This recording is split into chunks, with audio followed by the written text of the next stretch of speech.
이 시간 우리에게 주시는 하나님의 말씀 마가복음 1장 21절로 34절까지 말씀입니다. 신약성경 53쪽입니다. 그들이 가버나움에 들어가니라.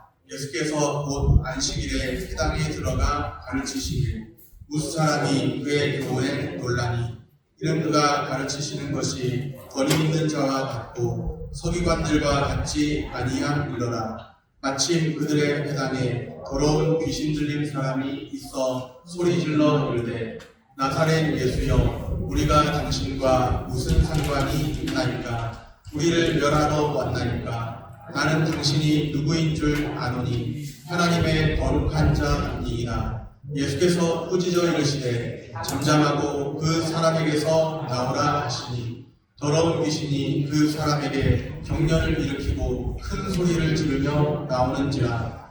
다 놀라 서로 물어 이르되 이는 어찌미냐? 권위 있는 새 교훈이로다. 더러운 귀신들에게 명한즉 순종하는도다 하더라. 예수의 소문이 온 갈릴리 사방에 퍼지더라.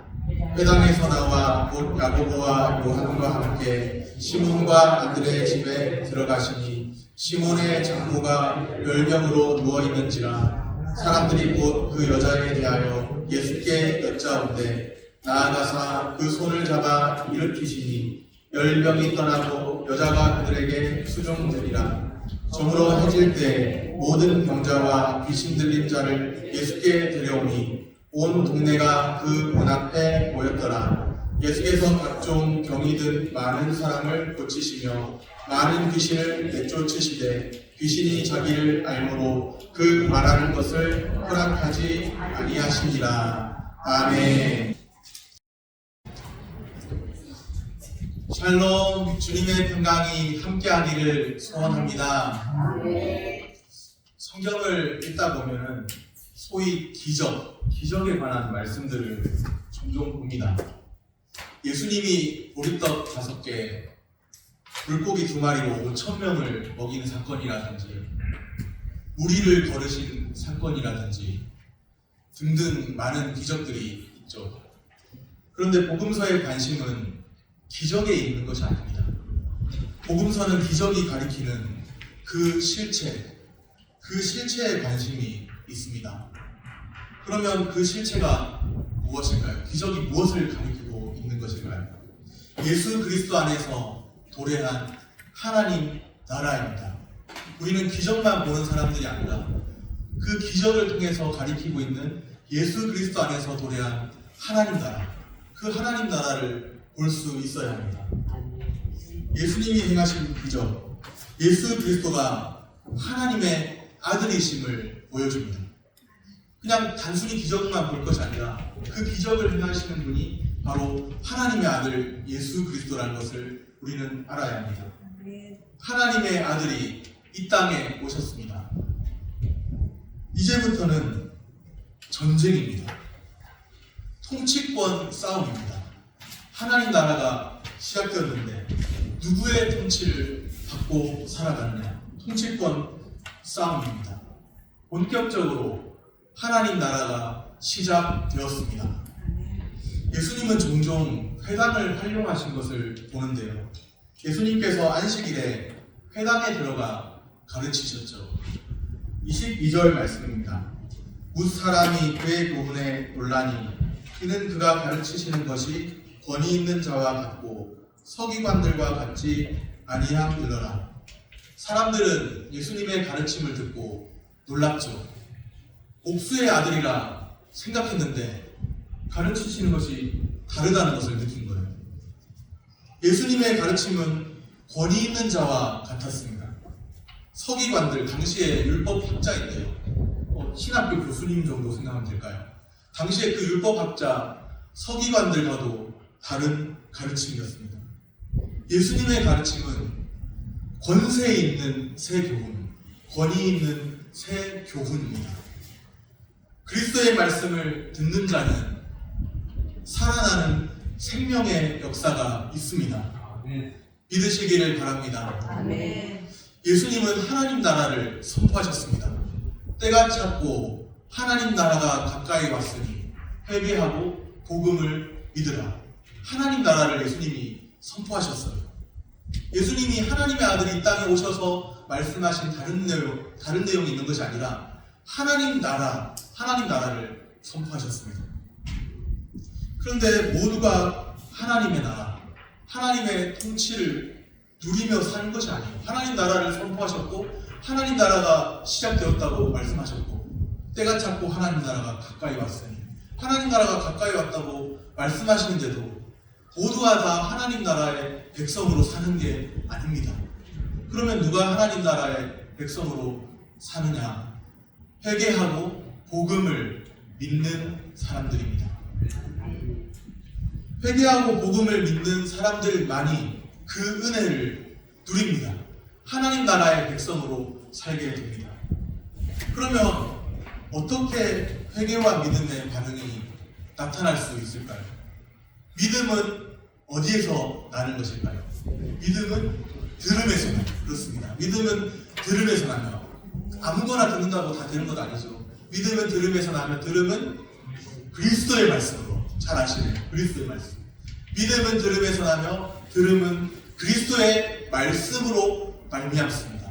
무엇을 듣느냐가 참 중요한데 그리스도의 말씀을 들어야 한다는 것이죠. 다른 그 무엇보다 그리스도의 말씀, 그리스도의 가르침에 주목해야 합니다. 그리스도의 가르침에 따르는 삶을 살아야 합니다. 사람들은 예수님이 누구신지 알지 못했습니다. 권세 있는 새 교훈, 권위 있는 새 교훈을 베푸시는 그분이 바로 누구신지 알지 못했습니다. 율법 전문가인 서기관들, 당시의 율법 전문가 서기관들조차도 예수님이 누구신지를 정확하게 알지 못했어요. 오히려 예수님을 배척하는 자리에 섰죠. 그런데 놀라운 것은 귀신들이 예수님에 대해 알고 있습니다. 24절 말씀입니다. 나사렛 예수여, 우리가 당신과 무슨 상관이 있나이까? 우리를 멸하러 왔나이까? 나는 당신이 누구인 줄 아노니 하나님의 거룩한 자니이다. 귀신이 하는 말인데요. 참 특이한 것은 나사렛 예수여, 우리가 복수형이잖아요. 우리가. 그런데 나는 당신이 누구인 줄 아노니, 우리면서 나는, 이런 느낌이에요. 하나님도 구약에서 보니까 우리가 할 때도 있고 나는 할 때도 있는데 참 특이하게도 하나님을 따라하는 건지 우리가 했다가 나는 했다가 그런 느낌, 희한한 느낌입니다. 그런데 더 중요한 것은 예수님을 알아본다는 거예요. 사람들은 모르는데, 율법학자조차도 모르는데 귀신들이 예수님을 압니다. 귀신들이 예수님을 누구라고 말하나요? 하나님의 거룩한 자니이다. 오늘 말씀 보니까 하나님의 거룩한 자니이다. 당신은 하나님의 거룩하신 분이십니다. 하나님에게서부터 오신, 하나님으로부터 난 하나님의 거룩한 자니이다. 귀신들이 율법 전문가 서기관들보다 한 수 위입니다. 누군가의 말처럼 사탄은 예리한 신학자입니다. 사탄이 예리한 신학자입니다. 귀신들이 예수님에 관해서 귀신같이 압니다. 야고보서 2장 19절에 너가 하나님은 한 분이신 줄을 믿느냐? 잘하는도다. 귀신들도 믿고 떠느니라. 그렇게 되어 있어요. 하나님이 한 분이신 줄을 귀신들도 알고 있죠. 나는 하나님이 한 분이신 줄 믿습니다. 그런데 귀신도 그렇게 알고 있다니. 그렇게 믿고 떱니다. 지식적으로 아는 정도는 귀신들도 다 알아요. 지식 중요하죠. 중요합니다. 그러나 구원적 신앙, 구원에 이르는 믿음은 단순히 머리로 아는 것, 지적 동의 수준에 머물러 있는 상태일 수 없습니다. 예수 그리스도의 가르침이 우리 삶에 영향을 미쳐야 합니다. 생수의 근원 되시는 예수님의 말씀이잖아요.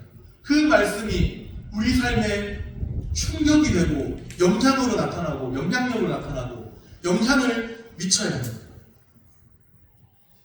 우리 삶에 충만한 영향력으로 예수님의 말씀이 나타나기를 소원합니다.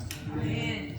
제자들의 신앙, 제자들의 믿음, 단순히 이론을 알았던 게 아니에요. 신학 교육을 받아서 신학 교육을 많이 받아가지고 뭐 신학을 나도 알고 있다, 그런 게 아니었어요. 이론을 아는 게 아니었어요. 물론 신학은 단순한 이론이라니 조금 그런 게 있는데요. 어쨌든 단순한 이론이 아니었습니다. 제자들의 믿음이 감정에 불과한 것, 그냥 뭔가 저분은 좀 뭔가 특별한 분 같은데 하면서 뭐 감정적으로 따라가는 그런 게 아니었습니다. 그들은 예수님이 행하신 일을 목격했습니다. 목격자예요. 제자 중 한 사람, 베드로가 있습니다. 베드로의 장모가 있는데 그 장모가 고침받은 사건을 마가는 복음서에 기록해 두었습니다. 오늘 본문 마가복음 1장 30절에 시몬의 장모에 관해 말씀하죠. 시몬은 베드로를 말합니다. 베드로가 어떤 집단에서는, 어떤 그룹에서는 베드로가 결혼 안 한 독신으로 사는 줄 아는데 베드로 결혼했습니다. 베드로가 결혼한 사람이라는 것을 분명하게 알 수 있습니다. 어떻게 알 수 있을까요? 장모가 있잖아요. 베드로에게 장모가 있습니다. 그리고 장모가 있으니까 당연히 아내도 있습니다. 그거 부인할 수가 없어요. 어떻게 다른 말로 장모가 무슨 이웃집 가까운 뭐 할머니, 할머니 이야기한다 이렇게 말할 수가 없는 거예요. 장모가 있고 아내가 있고. 베드로의 장모가 열병에 걸려 누워 있습니다. 그것은 쉽게 나을 수 있는 단순한 병이 아니었죠. 심한 열병이었습니다. 어떻게 그것을 알 수 있나요?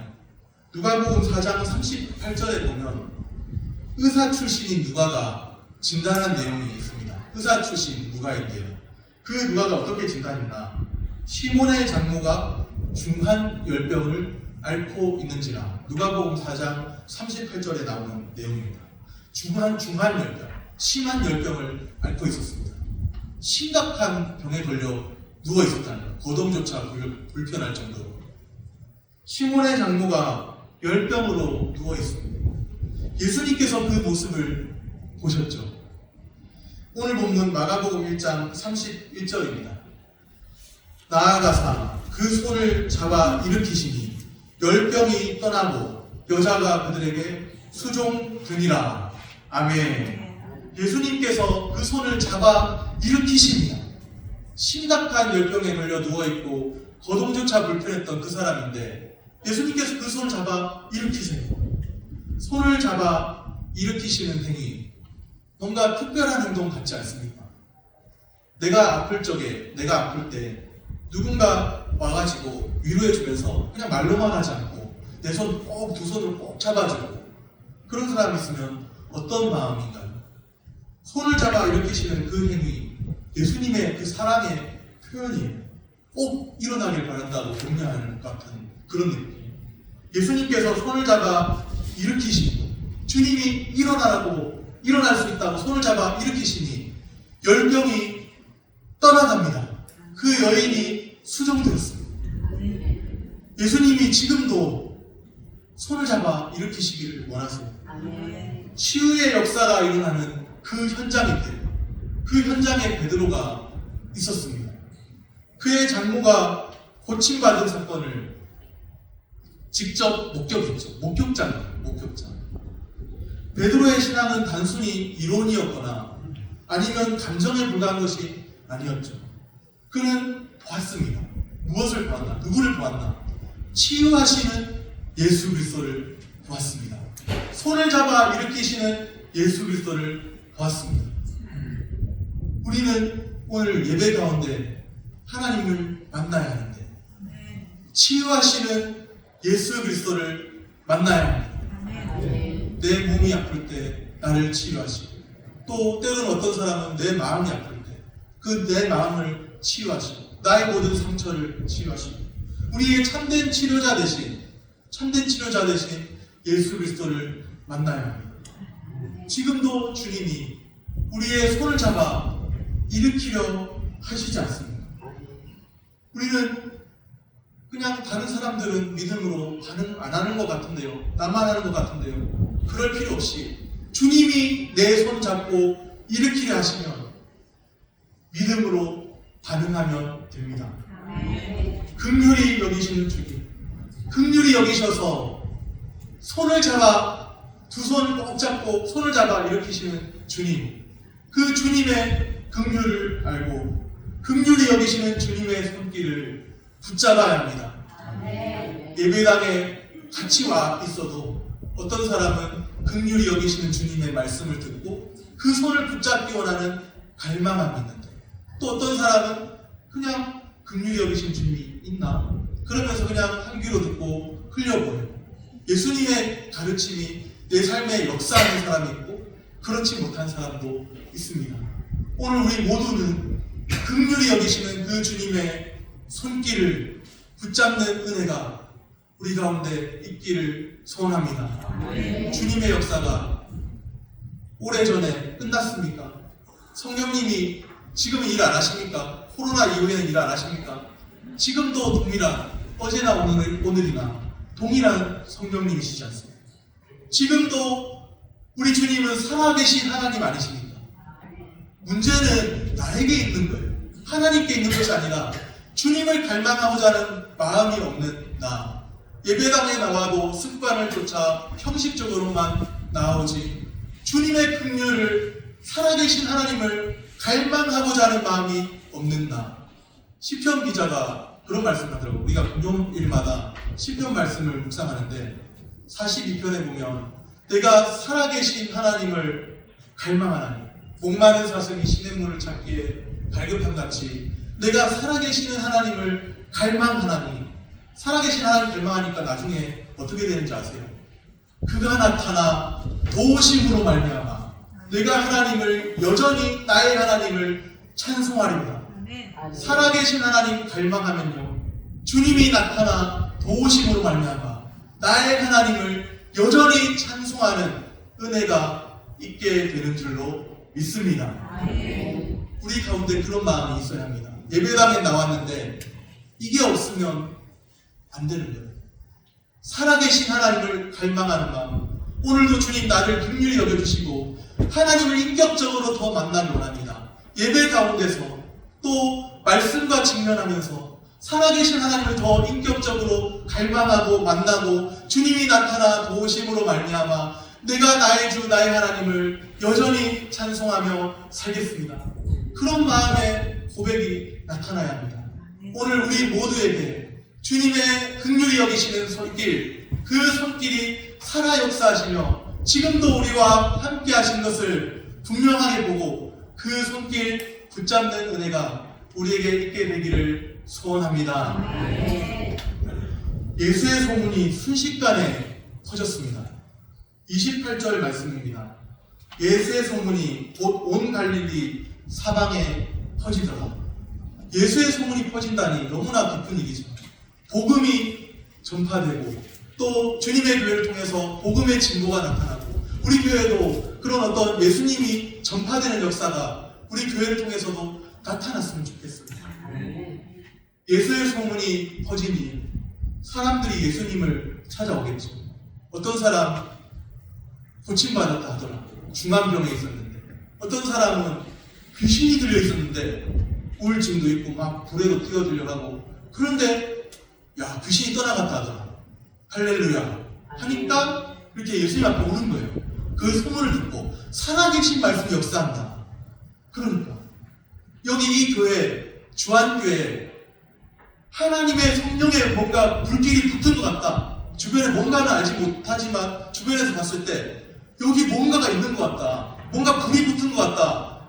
그러면은 뭔지 정확하게 알지 못하겠지만 저 사람들의 마음에 뭔가 있는 것 같다. 뭔가 불이 붙은 것 같아. 그걸 알면 불구경하러라도 오지 않겠습니까? 불구경하러라도.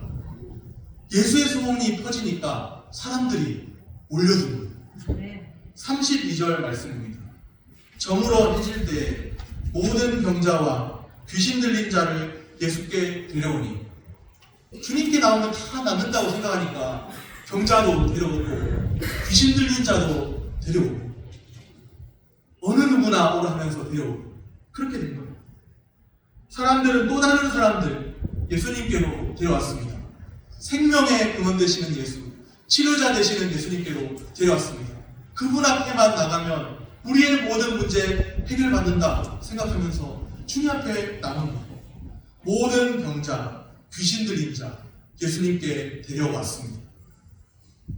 모든 병든 자와 귀신 들린 자를 주님 앞으로 인도해 오는 일이 어디 쉬운 일인가요?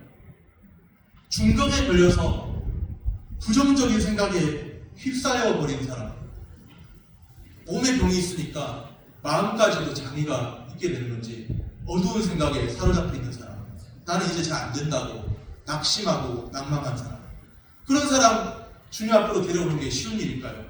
또 귀신 들린 사람, 저 어렸을 때 귀신 들렸다고 데려오는 사람 본 적이 있는데요. 부흥회 동학할 때 했는데, 그것도 중고등학교 때. 지금은 그런 걸 많이 못 보는데 어떻게 된 건지 그때 의아스러운 일이 있는데, 하여튼 어쨌든 귀신 들린 사람, 그때 귀신 들렸다고 데려온 사람 보니까 한 3-4명 장정이 딱 붙들어도 막 이렇게 쉽지 않습니다. 제압하는 게 쉽지 않아요. 그런 걸 봤어요. 그런데 귀신 들렸다고 데려온 사람, 그 사람 주님 앞으로 인도해 오는 것이 쉬운 일이었을까요? 귀신 들렸다고 들린 사람이라고 할 때, 요즘은 정신병으로 많이 이렇게 치부하기도 하는데, 어쨌든 정신병자든 누구든 데려온 일이 쉬운 일이었겠습니다. 그들을 주님 앞으로 데려오려면 많은 수고가 따랐겠죠. 귀신 들린 자를 주님 앞에 이끌고 오는 것은 상당히 어려운 일이었을 것 같습니다. 우울증에 걸려있는 사람, 또 어떤 사람은 다른 심각한 질병에 걸려서 낙심하는 사람, 그런 사람 주님께로 데려오는 것 참 쉽지 않은 일이었습니다.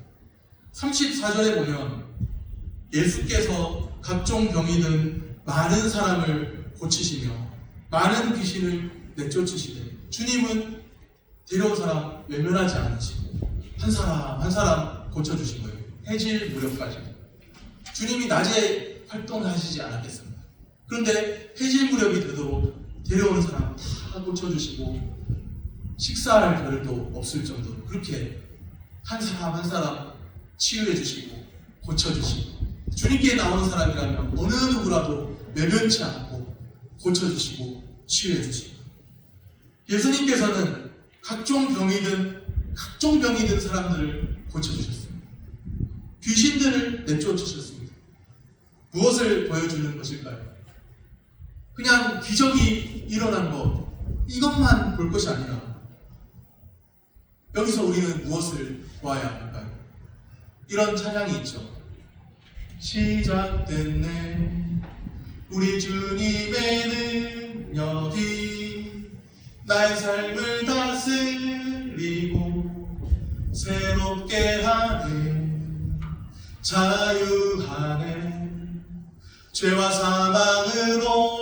사망으로부터 나의 삶은 변하구나, 충만하네, 은혜로다, 주의 은혜, 충만하네, 은혜로다, 주의 은혜.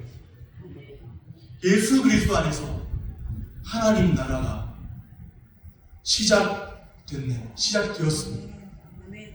예수님 안에서 충만함으로 임한 하나님 나라, 하나님의 통치입니다.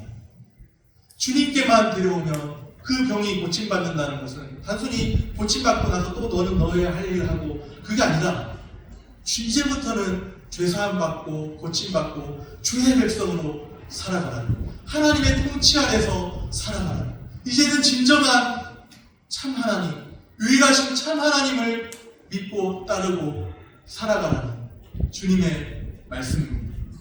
다른 허무한 것에 굴복하지 말고, 귀신 들린 사람, 귀신에 사로잡혀서 살아갔던 그 인생 이제 끝났고, 이제 하나님의 통치 안에서 주님 안에서 새로운 삶을, 나의 삶은 변하고 난 충만한 은혜로다, 주의 은혜를 찬양하면서 그렇게 살아가라는 말씀입니다.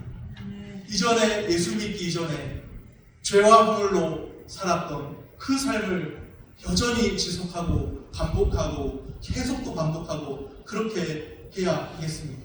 물론 우리도 예수 믿는 사람도 죄를 행하고 넘어질 때 분명히 있지만 주님의 통치 아래서 살아가야 하지, 허무한 것에 굴복하면서 헛된 삶을 찾아 그렇게 살아야겠습니다. 살아계시는 하나님을 갈망하면서 하나님의 통치 아래서 예수님 안에서 충만하게 임한 하나님 나라 마음껏 경험하며 사시기를 소원합니다. 아멘. 하나님의 나라 한량없는 주님의 은혜입니다. 아멘. 주님의 은혜를 누리며 살기를 소원합니다. 아멘. 예수님 안에서 충만함으로 임한 하나님 나라입니다. 유일하신 주 하나님의 통치를 받아들이시기를 바랍니다. 아멘. 하나님의 아들 예수 그리스도와 동행하시기를 축복합니다. 아멘. 영생은 곧 유일하신 참 하나님과 그의 보내신 자 예수 그리스도를 아는 것입니다. 유일하신 참 하나님을 알고 예수 그리스도와 동행하는 삶 우리에게 있게 되기를 축복합니다. 아멘. 기도하겠습니다.